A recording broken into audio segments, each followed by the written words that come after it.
What does Shaka Zulu, racist minstrel shows, and Mardi Gras in New Orleans have in common? Find out next. Intro.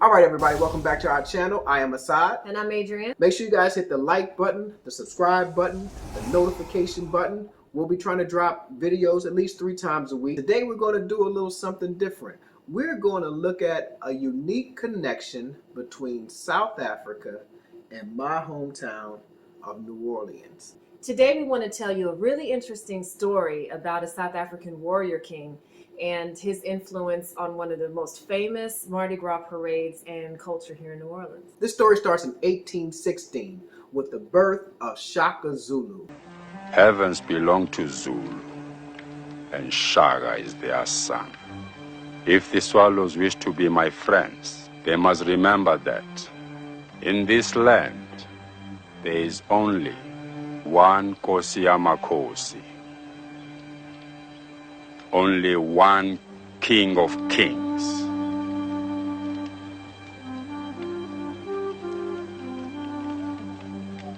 Shaka. Now, Shaka Zulu was known for his sheer militaristic genius, his shrewdness, sometimes diplomacy, sometimes very vicious behavior. He is credited with reorganizing the army, instituting new military tactics, and an extermination policy towards his enemies. So Shaka Zulu's life is a story of legends, right? And a lot of what we know about Shaka Zulu's life comes from Henry Finn and Nathaniel Isaacs. These guys were Europeans who were actually in South Africa who witnessed some of Shaka Zulu's exploits. They wrote down much of what they saw, and some modern day historians kind of believe that there are some inaccuracies in the retelling of these stories. However, once these stories got back to Europe, Shaka Zulu's legend was cemented. Shaka Zulu was so notorious that stories of his life spread throughout Europe, Asia, the United States. Articles were written about him. Military leaders studied him. He was even compared to Napoleon. Some say he was psychotic and cruel. Some people say he didn't even age. Some people say he was a genius.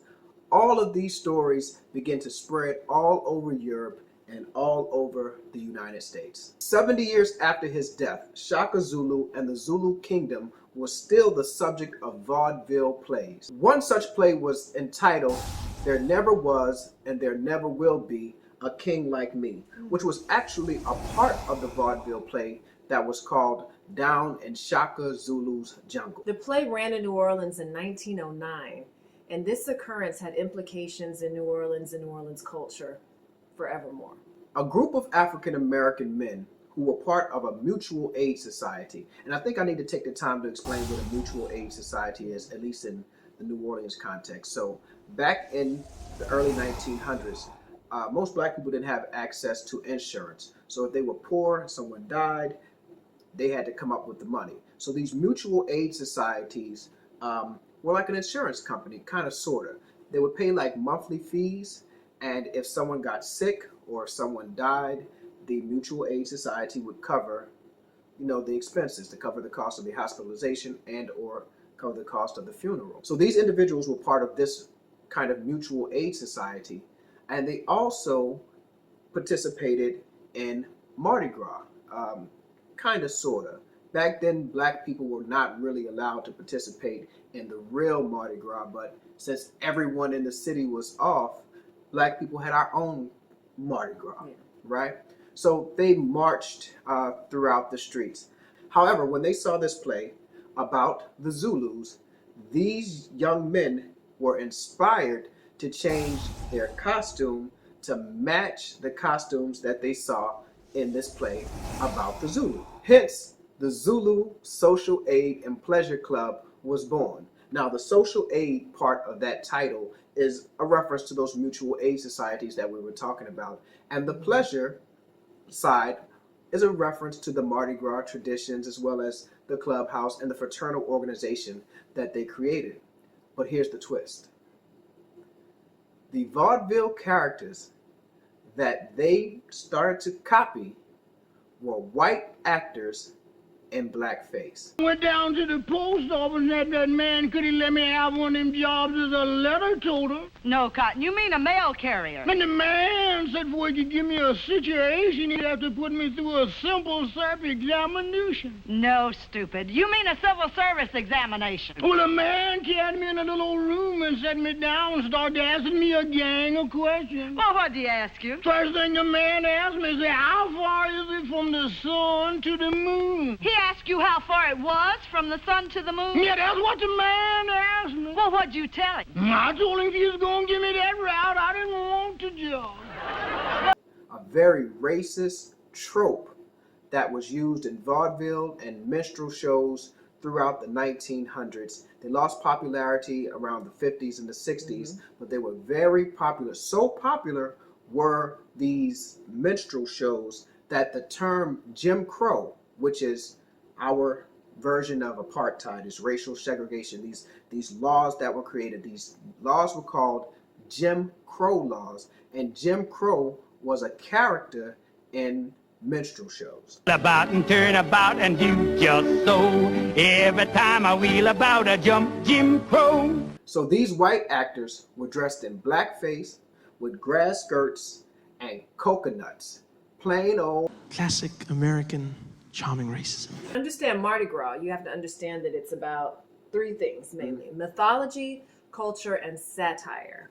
And the satire really shows up in the floats in Mardi Gras. You know, it's a way of kind of making fun or flaunting topics of the day, politics, what else, you know. Whatever's controversial, Yeah. you will see at a Mardi Gras float. So these young men saw an opportunity to kind of thumb their nose with a tongue-in-cheek response to the minstrel shows or the vaudeville blackface. And they decided to use the blackface and the grass skirts and the coconuts. And they did it with such an exaggeration of this caricature. So they exaggerated a caricature. And even to this day, you can look at some of the names of members of the organization. So in the Mardi Gras crew, you have a king, and you have like a duke, and you have knights. But in Zulu, you also have Mr. Big Shot.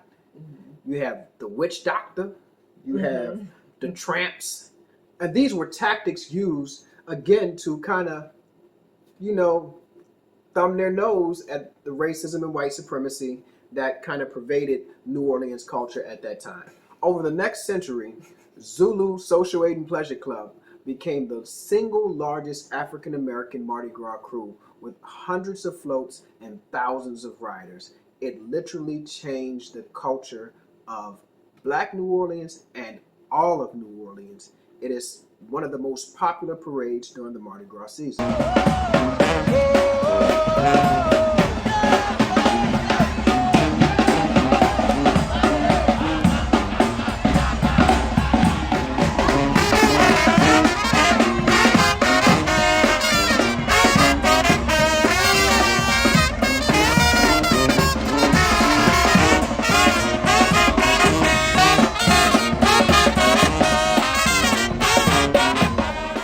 Prominent African Americans in New Orleans are part of Zulu. I mean, you have mayors, local businessmen, congressmen. They're all members of this Social Aid and Pleasure Club. It is a very popular organization in New Orleans. Even New Orleans' most famous son, Louis Armstrong, whom our airport is named after Louis Armstrong, was King Zulu. He even wrote a song about it. Yet the Zulu Social Aid and Pleasure Club is not without its controversies.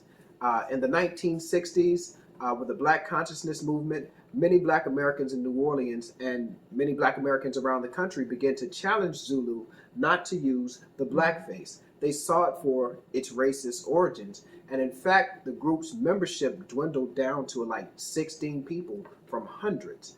Now, the group bounced back and continue to grow, and they still have the largest African American Mardi Gras parade. However, every year there are people who kind of protest. I was really baffled the first time I saw Zulu. I had heard so much about Zulu, and then to see them in those afro wigs, the grass skirts, and the black face, I said, what the hell is this? The most important symbols of white supremacy, and this was done to ridicule and mock black people. For us to do that to ourselves and then try to defend it, given the current background. I mean, they're asking governors to resign over past usage of blackface, and yet we have here in New Orleans people arguing for an exception for Zulu.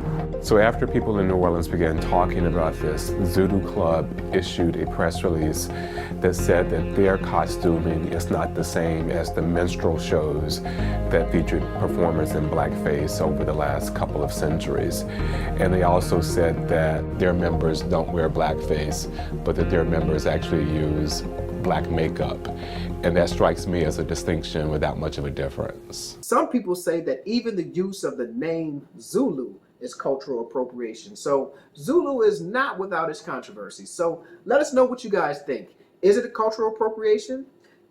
Is it a throwback to a time of racism in the minstrel shows? Or is it satire? Is it cultural? Must it be contextualized to understand it in the New Orleans cultural experience? Let us know what you think in the comments. Please leave a comment. We would be interested to hear what you guys have to say. So, I mean, that was the interesting story that we had to tell you about how Shaka Zulu influenced a Mardi Gras parade in New Orleans. Isn't that a crazy connection?